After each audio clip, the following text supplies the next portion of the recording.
ગઈકાલે ઈડીએ excise policy કેસમાં દિલ્હીના મુખ્યમંત્રી અરવિંદ કેજરીવાલની ધરપકડ કરી હતી. ધરપકડ બાદ દિલ્હીનું રાજકારણ ગરમાયું છે. દરમિયાન કોંગ્રેસના સૂત્રોએ દાવો કર્યો છે કે કોંગ્રેસના નેતા રાહુલ ગાંધીએ અરવિંદ કેજરીવાલના પરિવારના સભ્યો સાથે વાત કરી છે અને તેમને તેમના અને જૂના પક્ષના સમર્થનની ખાતરી આપી છે.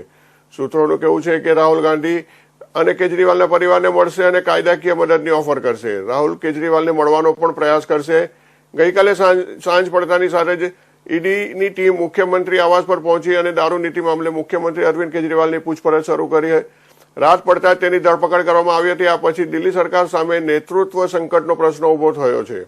ચર્ચા સામાન્ય બની હતી કે જો મુખ્યમંત્રી જેલમાં જશે તો દિલ્હીના મુખ્યમંત્રી કોણ હશે. જો કે આપે હસ્તાક્ષર અભિયાન ચલાવ્યું હતું, જેમાં 90% લોકોએ કહ્યું કે મુખ્યમંત્રી જેલમાંથી દિલ્હી પર શાસન કરશે.